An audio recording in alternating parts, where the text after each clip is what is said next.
बिस्मिल्लाहिर्रहमानिर्रहीम।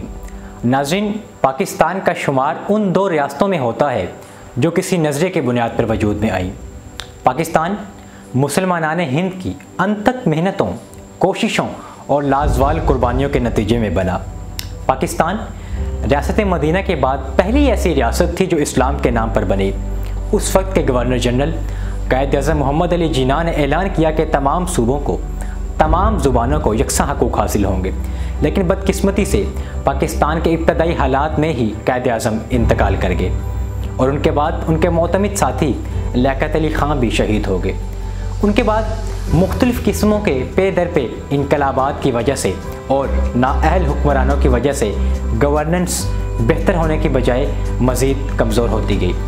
1947 में पाकिस्तान की आबादी 7.5 करोड़ थी, जो कि अब एक खातिर खा इजाफे के बाद बनकर 22 करोड़ तक पहुंच गई है।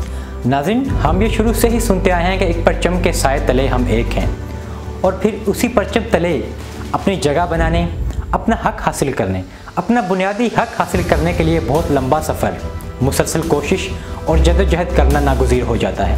तब जाकर आप उस जगह, उस परचम तले अपना मकाम हासिल करते हैं। यही कुछ जनूबी पंजाब की आवाम के साथ हुआ।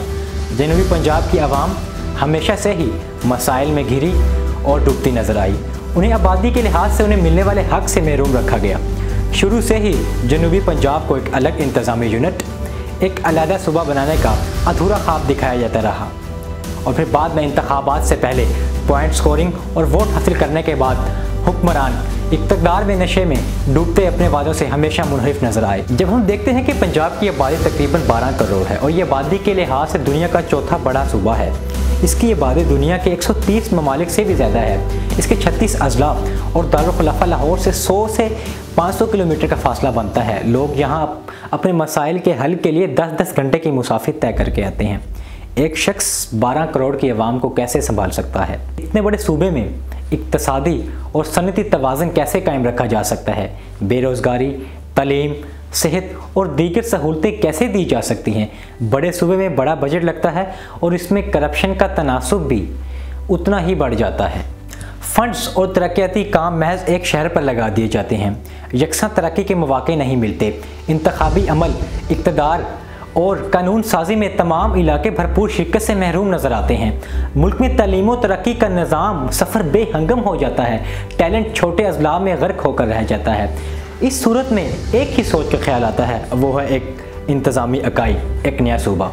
और वैसे भी पाकिस्तान के हमपला ममालिक और पाकिस्तान की निस्फ आबादी से भी कम आबादी रखने वाले ममालिक मसलन तुर्की, अफ़गानिस्तान और ईरान पाकिस्तान से ज़्यादा सूबे रखते हैं। तुर्की में 81, भारत 28 और ईरान में 31 सूबे हैं, जबकि पाकिस्तान से रकबे और आबादी दोनों एतबार से कम छोटे ममालिक श्रीलंका में 9 और नेपाल में 7 सूबे हैं। इस सूरत हाल में एक चीज़, एक ख्याल जो हर शख्स के जहन में आता है, वो है एक नए सूबे का इनेकाद, एक नए सूबे की बुनियाद।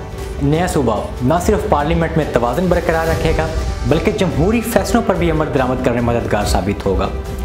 जनूबी पंजाब में टैलेंट की कमी नहीं, यहाँ की ज़मीन बहुत ज़रख़ेज़ है। यहाँ की ज़मीन में वाफर मकदार में गंदम, गन्ना, चावल, फल, सब्ज़ियाँ और बेशुमार कुदरती अशिया से मालामाल यह इलाका हमेशा से ही अपने हक से महरूम रहा। यही नहीं, कौमी पैदावार का एक बड़ा हिस्सा जनूबी पंजाब की तरफ से है। यह खिता अपनी सकाफ़त, अपनी तहज़ीब, अपनी जोग्राफिया और अपनी ज़ुबान रखने के बावजूद महरूमियों का शिकार रहा। और सितम ज़रीफ़ी देखिए कि 6 करोड़ की आबादी पर मुहित ये इलाके में गिनती की चंद हस्पताल हैं। 80% से ज़्यादा आबादी बेरोज़गार है। 62% से ज़्यादा आबादी पॉवर्टी लेवल से नीचे है।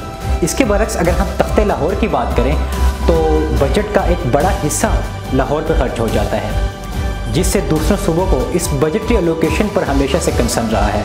इसीलिए पाकिस्तान को अक्सर पंजाबिस्तान भी कहा जाता रहा। इस सूरत हाल में एक नया सूबा नागुज़ीर हो गया। 2018 के आम इंतखाबात में पाकिस्तान तहरीक-ए-इंसाफ ने इस सूबे के नाम पे बहुत सारे वोट इकट्ठे किए और इस वादे के साथ ये यकीन दिलाया कि माजी में की गई जनूबी पंजाब की आवाम के साथ ज़्यादतियों का अजाला किया जाएगा, और इसी बुनियाद पर पूरे जनूबी पंजाब में 55% सीटें अपने नाम पे की। अब ये सूबा बनने के आखिरी मराहिल में है।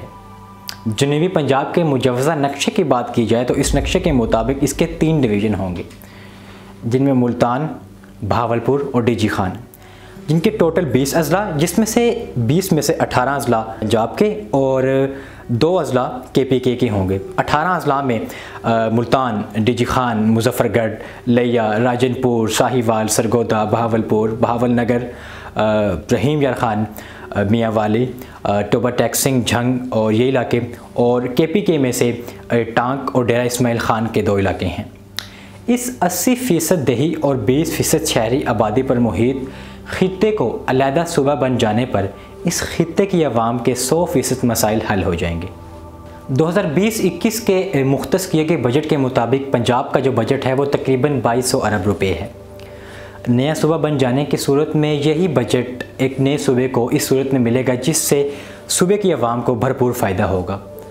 طلبہ و طالبات کو جدید تعلیمی سہولتیں اور اعلیٰ سرکاری نوکریوں کی سہولت میسر ہوگی، جس سے بے روزگاری کا یقینی خاتمہ ہوگا۔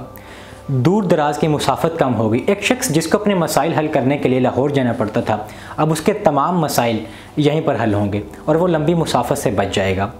علیحدہ فنڈز کی تقسیم ہوگی، علیحدہ نہری نظام کا کوٹا ہوگا، نہری پانی کا کوٹا ہوگا، کسان خوشحال ہوں گے، زراعت سے وابستہ لوگ اس سے فائدہ اٹھا سکیں گے۔ مختلف محکمہ جات کے دفاتر کھلیں گے جس میں سیکرٹری اور اسپیشل سیکرٹری صوبے کے امور سنبھالیں گے، جن میں تعلیم، صحت، بلدیات، محکمہ انہار، پلاننگ اینڈ ڈیولپمنٹ، زراعت سمیت مختلف محکمہ ہوں گے، جس سے صوبے کے تمام مسائل احسن انداز میں حل ہوں گے۔ حکمرانوں کو عوام کے مسائل حل کرنے اور سننے میں آسانی ہوگی۔ علاقائی عوام کو حکمران تک پہنچنے میں رسائی بہت آسان ہو جائے گی، جس سے صوبائی، علاقائی اور لسانی تعصب ختم ہوگا۔